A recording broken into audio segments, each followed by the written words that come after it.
Rejected virgin bride weeps at bus stop. Millionaire takes her home. What he does next will leave you breathless. A warm embrace to every beautiful soul joining me today.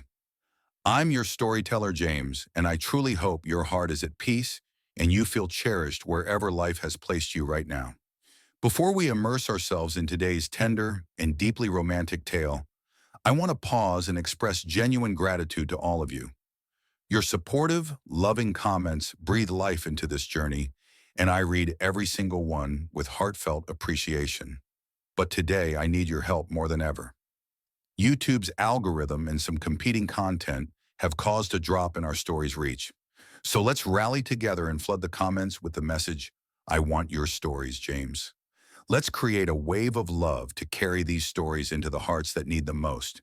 And if this story touches you, please share it with 3 people who could use a little hope today. That would mean everything to me. Don't forget to subscribe so you never miss a love-filled journey that might be the very thing your soul needs. Now let's dive into this unforgettable story of heartbreak, healing, and an unexpected miracle. Alina stood before the mirror, her reflection so beautiful it seemed unreal. Her deep brown skin glowed beneath the soft golden light of the bridal suite, her long braids adorned with silver pins that shimmered like scattered stars. Her eyes, wide and luminous, flickered with nervous joy and hope. She had never felt more stunning, more treasured, or at least that's what she was trying to believe. The gown wrapped around her like a whisper of silk and lace, flowing with elegance. The veil was carefully pinned by the same woman who had once refused her embrace, the woman who adopted her. Alina's heart fluttered with both anticipation and aching. Could this be the moment that finally rewrote years of feeling like a stranger in her own story? A knock outside the bridal suite stirred her from her thoughts. "It's time," said her stepmother, not warmly, but with a cold, calculated tone Alina knew too well. She nodded quietly, gathering her skirt. With trembling fingers clutching her bouquet, she stepped into the hallway, her heels echoing like a question down the corridor. Gasps rose as the chapel doors opened. Eyes turned. The bride was breathtaking, but Alina saw only him, the groom at the altar, standing tall, face unreadable. Her heart pounded, echoing louder than the music. She kept her gaze locked on his, stepping closer, waiting for the moment when his hand would reach for hers. But it never came. He stood still, silent, and then suddenly a cold voice cut through the ceremony. "I can't do this," he said. Whispers erupted like sparks on dry leaves. Alina froze. "I can't marry someone like you. Your skin isn't beautiful enough for me." His words didn't just hurt, they shattered. Alina felt her world collapse in a heartbeat. The bouquet slipped from her grasp. She stood motionless, her wide eyes flooded with disbelief. Her lips quivered, breath shallow. How could love be so cruel? No one came to her side, not even the woman who raised her. Guests stared. Her stepmother simply looked away. The groom turned and left, just like that. No remorse, no second glance. And there she stood, in white, in pain, in ruins. The spotlight of shame piercing through her like a blade. Tears welled and broke. She clutched her dress, her dignity crumbling. Then with her heart in tatters, she ran. The sound of her heels across a marble was a scream no one heard. Out the chapel, down the steps, into the unknown. She didn't know where she was going, only that she had to flee the pain, the rejection, the eyes. Clouds loomed like morning veils. Her dress dragged through puddles, her tears blending with the mist. Cars passed. People glanced. But no one stopped. No one cared about a runaway bride soaked in sorrow. Each step away from that chapel was a rebellion against every moment she tried to be loved by those who never saw her. Memories surfaced. A childhood filled with subtle rejections, conditional love, whispered shame. Told she was lucky to be adopted, as if love was alone. Told to straighten her hair, change her tone, disappear into normalcy. She had dreamed this wedding day would wash away all that pain. Instead, it deepened every old wound.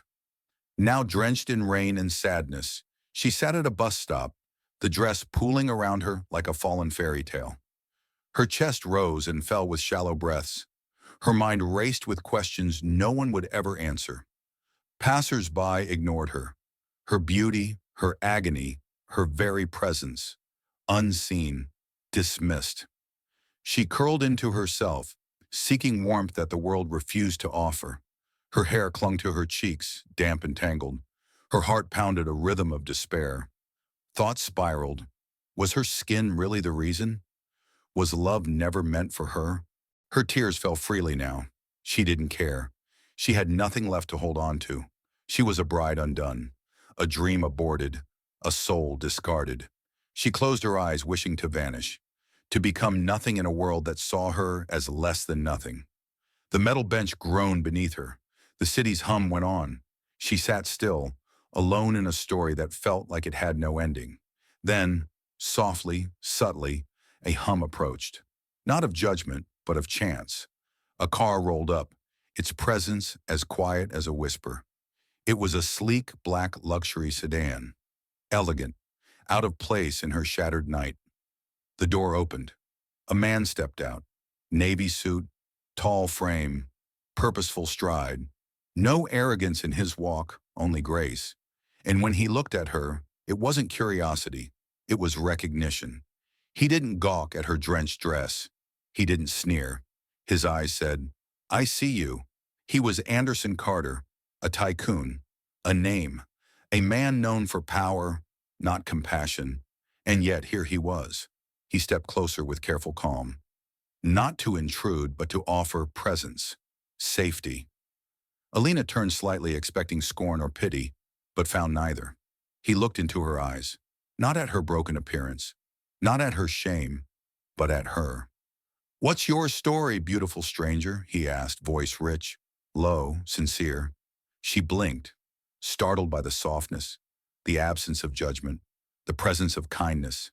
Her lips parted, but no words came. The grief was too thick to speak through. He raised a hand, not to touch, but to assure. "You don't need to explain anything," he said. He sat beside her, respectful in distance, but steady in energy. "I don't know what happened," he murmured, "but I can see it cut deep." Alina's shoulders shook. Her dress, now stained, still shimmered under the moonlight. "If you need somewhere to go," he said gently, "I can take you. No pressure, no questions, just peace." She looked at him again and saw not a stranger, but maybe a refuge. No flirtation, no motives, just warmth.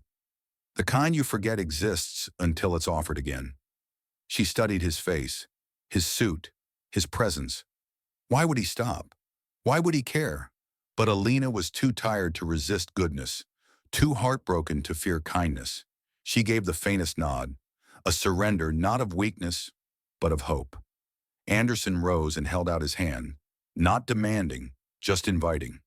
She hesitated, then placed her trembling hand in his. He helped her rise, gentle, mindful, present. He opened the car door, guarding her gown, never crossing a line. Inside, the warmth engulfed her, cedar and spice, safety and strength. He took the driver's seat, cast her a look, gentle, not probing, and started the engine. The car purred like destiny, and Alina finally breathed, rolled up, and a faint trace of sleep still lingering in his eyes. He paused when he saw the two women at the kitchen island, and for a moment, something unspoken passed between him and his mother. Gratitude, maybe, or quiet understanding. Then his gaze shifted to Alina. "Morning," he said, voice still laced with the warmth of sleep. "I see you've met my mom." Alina, still wrapped in the robe and the surprising comfort of this strange new morning, gave a tiny nod. "She's very kind." "She is," he agreed, reaching for a mug. "Also makes a mean scone. You're in good hands." Evelyn gave him a mock glare. "As if you didn't beg for those scones every Sunday growing up." Anderson chuckled, and for the first time, Alina saw him not just as a man who found her in a moment of despair, but as someone whole, shaped by love, by family, by something real. She held her teacup a little tighter, afraid if she loosened her grip, she might fall back into the version of herself from yesterday. But she didn't. Instead, she looked at Anderson again.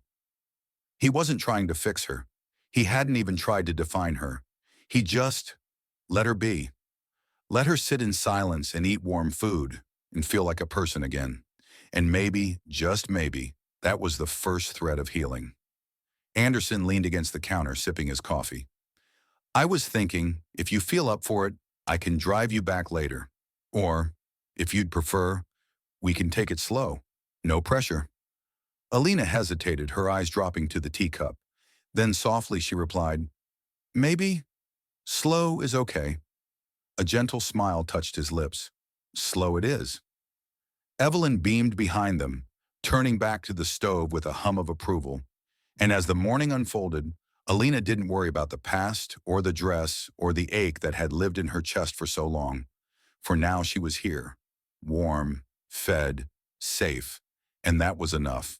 Softness that hadn't been there before, or maybe it had, just quietly waiting for a moment like this. A moment where her guard was down, where the shadows in her eyes were outshone by laughter and the flickering firelight. Well, she said, still catching her breath, at least you were ambitious. Delusional, maybe, but ambitious.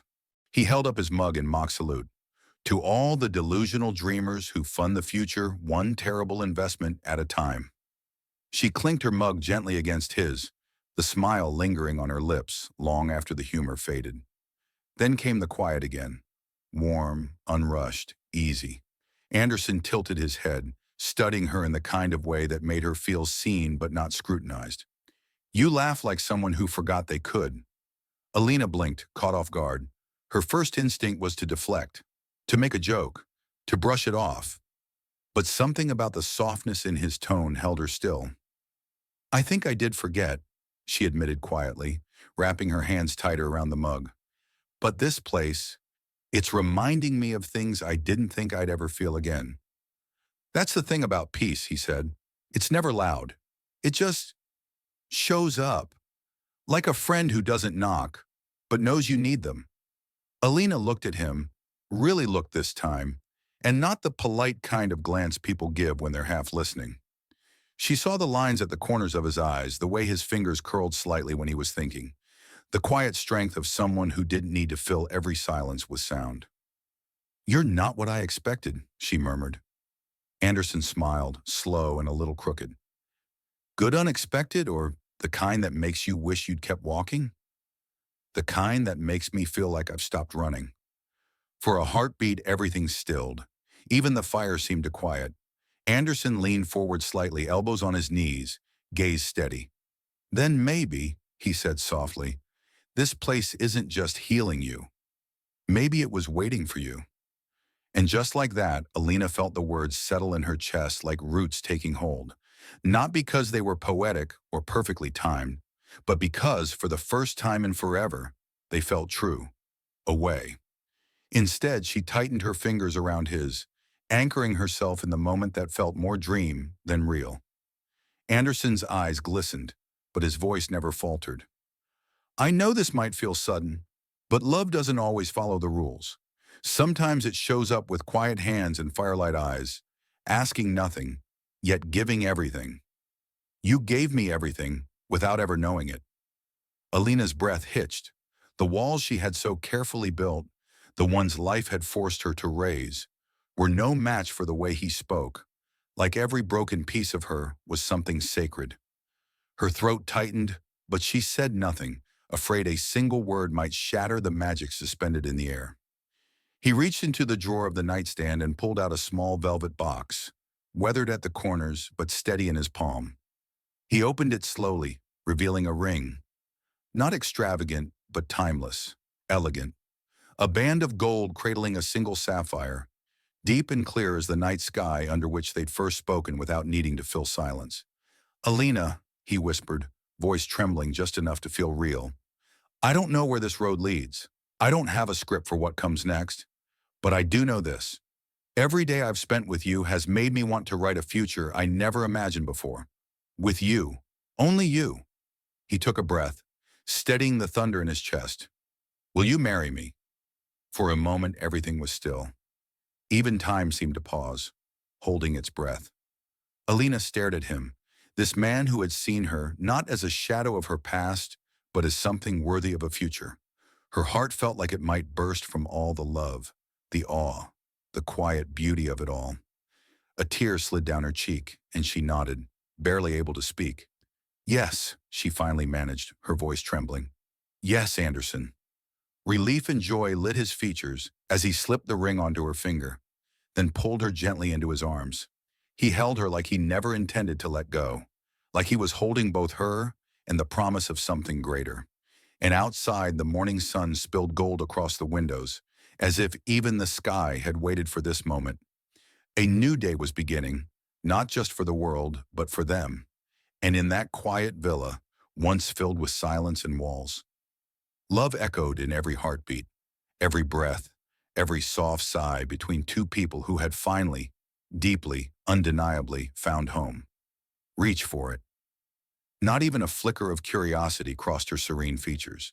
Instead, she lifted her eyes to meet Anderson's, who was already watching her with a quiet protectiveness that asked no questions. He didn't need to. He already knew. She smiled softly, almost to herself, and whispered, I don't owe them a response. Anderson nodded, brushing a strand of hair behind her ear. No, you don't. They gave up their right to know you the day they stopped seeing your worth. Elena exhaled, long and slow, not with bitterness, but with release.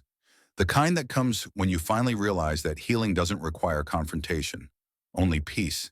And she had found hers here, wrapped in love, embraced by a family that had chosen her, not because of obligation or guilt, but because they saw her, all of her. She set the phone down on the nearby table, screen dimming to black. Below them, the world kept turning. Stories kept spreading. Headlines kept spinning tales of the golden bride who had risen from rejection to royalty. But none of them knew the real treasure wasn't the gown or the wedding or even the love story itself. It was the woman Alina had become, the woman who didn't need to be validated by her past because she was finally living in her purpose. And as Anderson pressed a kiss to her temple and they gazed out at the horizon where sea met sky, Alina knew. The real story had only just begun. Your love won't just survive, it will thrive.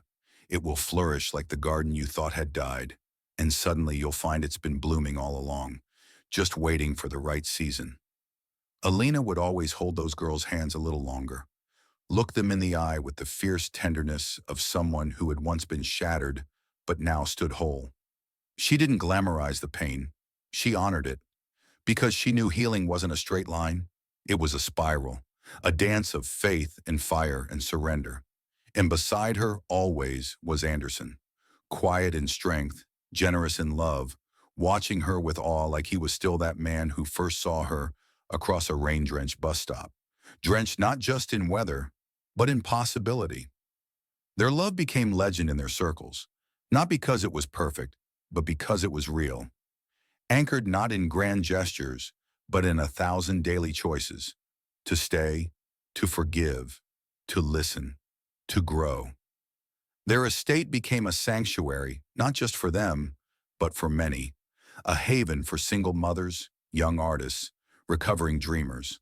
And every brick, every painting, every laugh that echoed through its walls told the same story. Redemption is possible.